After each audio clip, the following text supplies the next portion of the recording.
పాషా గారు, వైఎస్ఆర్సీపీ నాయకుల ఇళ్లపై జరుగుతున్నటువంటి దాడులు, లడ్డూల్లో జంతువుల కొవ్వు లేదనే ఇష్యూని డైవర్ట్ చేయాలి. ఫ్లెక్సీలు పెట్టారు, బూతులు తిట్టారు, ఇప్పుడు ఏ వీడియోలు చేశారు, ఇప్పుడు డైరెక్ట్గా దాడులు చేస్తున్నారు. అసలు వీళ్ళు చేస్తున్నటువంటిది వైఎస్ఆర్సీపీ నాయకుల ఇళ్లకు నిప్పు పెడుతున్నారా, సొంత పార్టీకే నిప్పు పెట్టుకుంటున్నారా? అందరికీ నమస్కారం అండి. సార్, ముందుగా ఇక్కడ ఒక విషయం చెప్పాలి. జరుగుతున్నది ఏంటి అన్నది. ఇక్కడ జరుగుతున్నది సింపుల్ సార్. టార్గెట్ భూమన గారు, టార్గెట్ విడుదల రజనీ గారు, టార్గెట్ అంబటి గారు, టార్గెట్ జోగి రమేష్ గారు. అవును, ఇలా కొంతమంది నాయకులని కావాలని టార్గెట్ చేస్తున్నారు. ఒక్క బొత్స గారిని వదిలేసి, బొత్స గారిని చేయరు, ఆయన వదిలేసి ఎవరు దొరికినా ప్రస్తుతం యాక్టివ్గా ఉన్న నాయకులు, వాళ్ళు వీళ్ళు కాదు, యాక్టివ్గా ఉన్న నాయకులు బొత్స గారిని వదిలేసి అందరినీ టార్గెట్ చేస్తారు. ఇందాక మీరు అన్నారు తిరుమల లడ్డూకి సంబంధించినటువంటి విషయం అని చెప్పేసి. 9 రోజులు లేదా 10 రోజుల కిందే మీరు ప్రోగ్రామ్ చేశారు. అవును, ఈ విషయం మీద 5-6 రోజుల మధ్యలో ఎవరు ఏం మాట్లాడలేదు, అటు నుంచి ఎట్లాంటి రెస్పాన్స్ లేదు.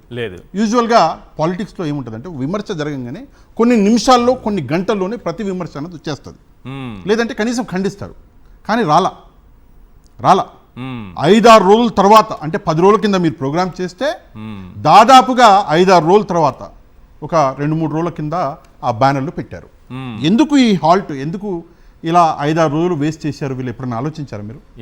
ఏమైనా కారణం ఉండుంటుంది కదా.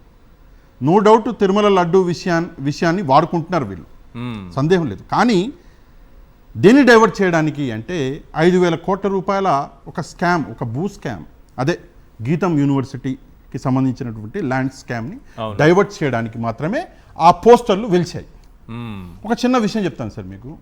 ఈ స్కామ్కి సంబంధించి, అంటే గీతం యూనివర్సిటీ స్కామ్కి సంబంధించి మనందరికీ తెలుసు, బొత్స గారు ఒక పెద్ద పోరాటం అనేది చేస్తున్నారు, నిరసనలు చేస్తున్నారు, అది చేస్తున్నారు. ఆయన డైరెక్ట్గా టచ్ చేయలేరు. చేస్తే మీకు, సాక్షికి, నాకు అర్థమవుతుంది. ఏమని అర్థమవుతుంది?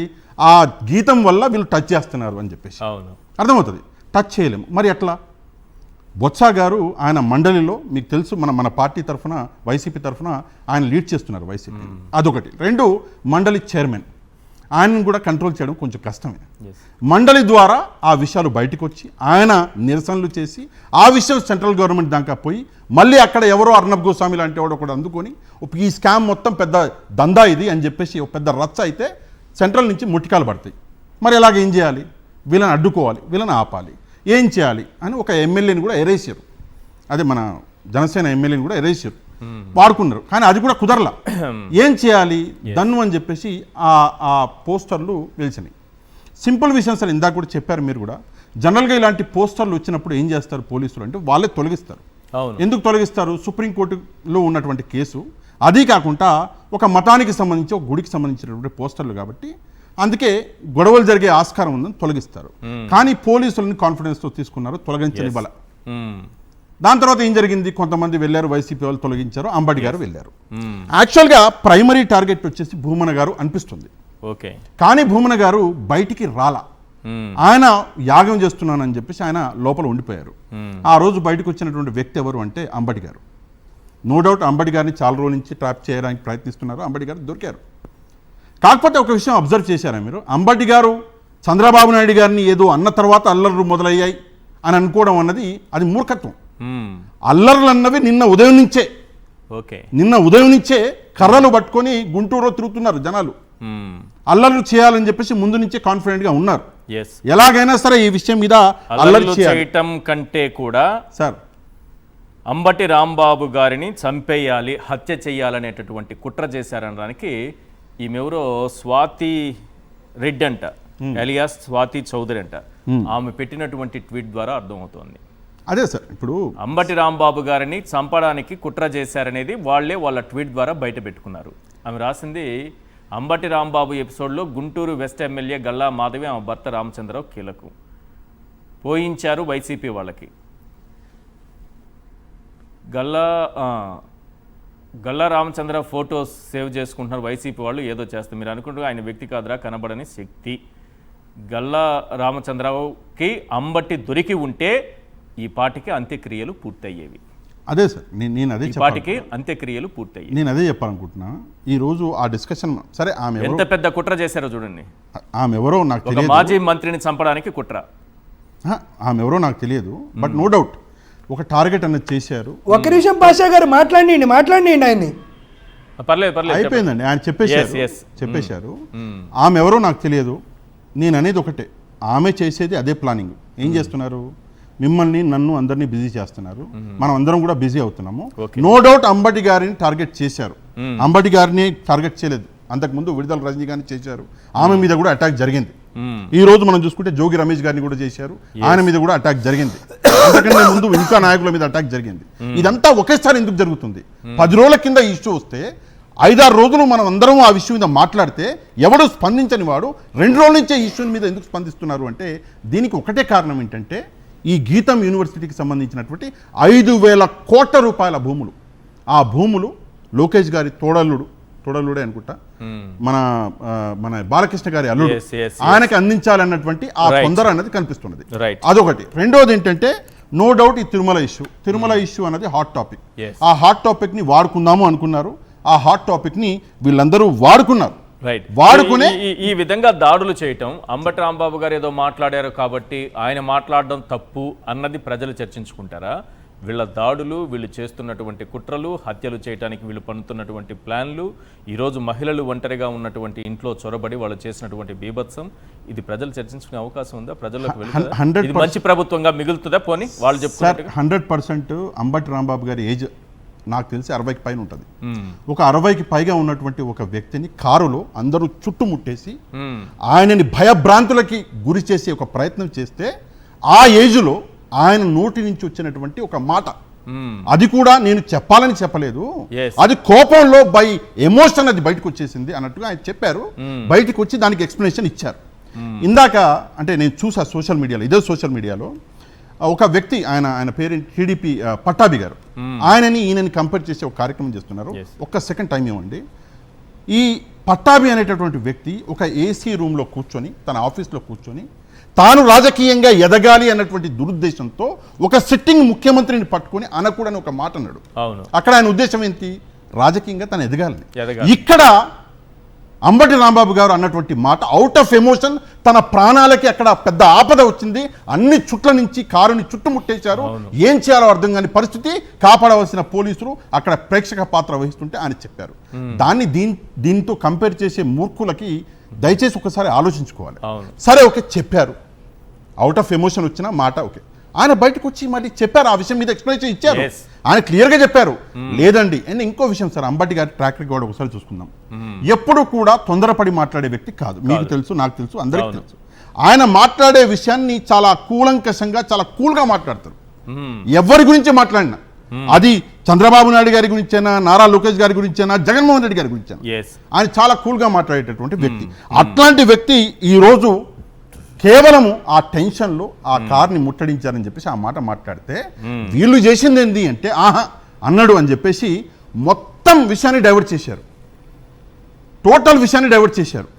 అండ్ ఇంకో విషయం సార్, సరే ఈ పోస్టర్ వల్ల గొడవలు జరిగే ఆస్కారం అనేది జరిగింది. అవును, ఇప్పుడు ఒక విధంగా అంబటి రాంబాబు గారి మీదకి ఈ మాట రావడం వల్ల ఆ గొడవలన్నీ అణిగిపోయినట్టే కదా. అవును, ఆ పోస్టర్లు పెట్టి ఉండి ఇటు వాళ్ళు అటు వెళ్ళి, అటు వాళ్ళు ఇటు వచ్చి రాష్ట్రంలో మొత్తం గొడవలు జరిగి ఒక పెద్ద విధ్వంసకాండ జరిగి ఉంటే ఈ రోజు అట్లీస్ట్ అంబటి గారి పేరు మీదకి, ఆయన మీదకి రావడం వల్ల ఎవరు పర్మిషన్ తో పెడతారు సార్ వీళ్ళు? ఎవరు ఇస్తాడు పర్మిషన్ సార్? ప్రజాస్వామ్యమా, మేము విదేశాలు రెచ్చగొడతాం మా ఇష్టం అని ఫ్లెక్సీలు పెట్టుకుంటారా సార్? సిబిఐ డిసైడ్ చేస్తుందా, చంద్రబాబు నాయుడు గారి పార్టీలో ఉన్న వాళ్ళు డిసైడ్ చేస్తారా?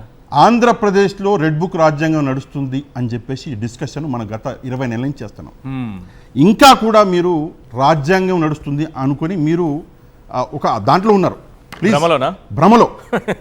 రాజ్యాంగం నడుస్తుంది అనుకోకండి, రెడ్ బుక్ రాజ్యాంగం నడుస్తున్నది. ఈ రెడ్ బుక్ రాజ్యాంగం ఎంత ఖతర్నాక్ అయిపోయిందంటే మిమ్మల్ని టార్గెట్ చేయాలనుకోండి, మిమ్మల్ని టార్గెట్ చేయాలంటే ఒక 10 లేయర్లు పెడతారు. ఆ 10 లేయర్లలో అసలు మిమ్మల్ని టార్గెట్ చేసినట్టు ఎవరికి అర్థం కాదు. నన్ను టార్గెట్ చేయాలంటే ఒక 10 లేయర్స్ పెడతాడు, అర్థం కాదు. ప్రజలకు ఏమర్థం అవుతుంది? పాషా గారు ఫలానా పని చేశారంట, అరెస్ట్ చేయారు. అరే రే పాషా గారు ఇలాంటి వ్యక్తి మేము అనుకోలేదే, పాషా గారు చాలా నీట్ గా సూట్లు వేసుకొని వచ్చేవాళ్ళు కదా, మేము అనుకోలేదే. ఇట్లాంటి కూడా సూట్ వేసుకున్న సూట్ అయ్యే మాటలే మాట్లాడే వాళ్ళే ఏం చేస్తారు? లేయర్స్ పెడతారు ఒక వ్యక్తిని. ఈ రోజు చూడండి, ముందున్న వాళ్ళు ఏం మాట్లాడుతున్నారో ఎక్కడ కనిపిస్తుందా? కారులోనే ఆయన కూర్చున్నాడు, ఆయన ఒక మాట మాట్లాడు. ఇంకో విషయం సార్, సరే ఈయన మాట్లాడుతున్నాడు. ఆ సమయంలోనే యాదృచ్ఛికమో తెలియదు ఒక మైక్ వచ్చింది. ఒక మైక్ ఆయన మూతి దగ్గర అవును అవును అవును సార్ ఇది యాదృచ్ఛికమా సార్? వేరే మైకులు ఏవి రీచ్ కాలే, రీచ్ కాలే. వేరే మైకులు ఉన్నాయి కానీ ఆయన ఏం మాట్లాడలేదు. అంతకుముందు అన్ని మైకులు పెట్టారు, ఆయన ఏం మాట్లాడలేదు అప్పుడు. ఆ సమయంలో ఆ ఒక్క మైక్ రీచ్ అవ్వడము ఆయన ఆలోచించడు సార్. ఒక వ్యక్తి 60 సంవత్సరాల ఒక వ్యక్తి, ఆ వ్యక్తి ఆ సమయంలో ఎంత ఫ్రస్ట్రేటెడ్ అయి ఉంటాడు. చిన్న ఇప్పుడు యంగ్స్టర్స్ వాళ్ళే తట్టుకోలేరు సార్. మీరు నేను ఒకసారి అంటే యంగ్స్టర్స్ అని అంటలేదు మన ఇద్దరిని, మనం కూడా ముసలోళ్ళమే, మీరు నేనే తట్టుకోలేము ఒక మాట అంటే. కానీ అంత ప్రజల్ని తట్టుకున్నాడు ఆయన. అది కాకుండా ఒక టార్గెట్ ప్రకారం మహిళల్ని, సార్ ఎంత ఘోరం సార్. మహిళల్ని చంద్రబాబు నాయుడు గారు ఇందాక మీరు చెప్పారు, మహిళల్ని రాజకీయంగా ఎంత బాగా చంద్రబాబు నాయుడు గారు యూజ్ చేసుకుంటారు అన్నది ఇక్కడ క్లియర్గా కనిపిస్తుంది ఎంత బాగా. అండ్ ఇంకో విషయం, ఆమె పాపం ఒక మహిళ, ఆమె చీర కట్టుకొని రోడ్డు మీద తిడుతున్నారు. ఆమె పేరు వందన గారా? అవును పాపం అంటున్నారు. వందన. ఆమెకు పాపం ఎందుకంటున్నంటే ఆయన కుటుంబ సభ్యులు, ఆమె కుటుంబ సభ్యులు ఒకసారి ఈ తిట్లని సమర్థిస్తారా?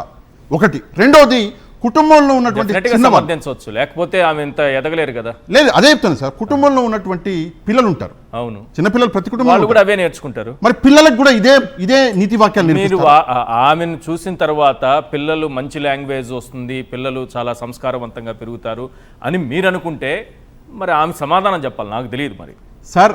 ఆమె మాట్లాడిన మాటలు నేను వీడియో పెట్టాను, నేను ఇంట్లో ఉన్నాను, నేను డైనింగ్ టేబుల్ మీద కూర్చుని ఉన్నాను.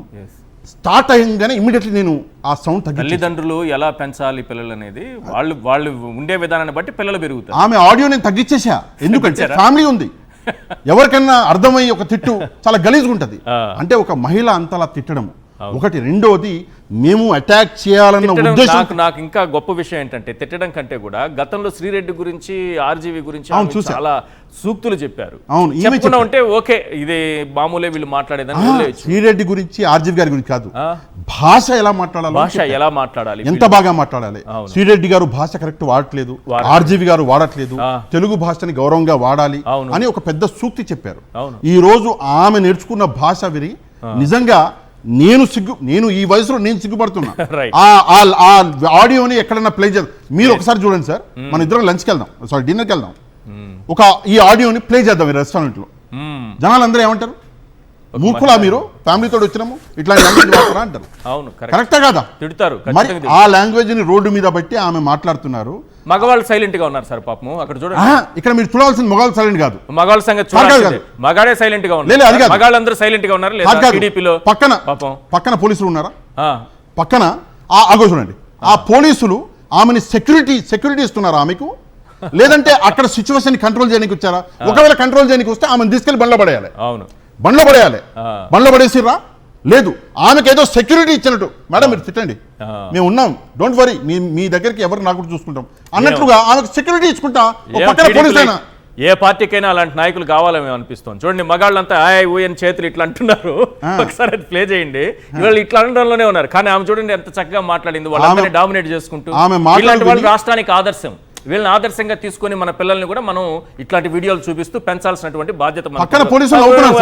ఆగండి సార్, చూపించండి సార్ ఆదర్శం. పక్కన పోలీసు ఆయన నవ్వుతున్నాడు చూడండి, చూడండి వెనకాల పక్కన. ఆగండి, ఆడియో లేదా? వద్దు ఆడియో వద్దులేండి సార్, భలేవారు. ఏం సార్ మొత్తం బీప్ కాదు, పర్లేదు వినండి. లాస్ట్ టీడీపీ వాళ్ళు చంద్రబాబు నాయుడు గారు ఉంటే కదా, బ్యానర్ దించరా నువ్వు, ముండా మగోడవైతే రారా నువ్వు, మగోడవైతే రారా నువ్వు, రారా నువ్వు, మగోడవైతే పారిపోతున్నావు.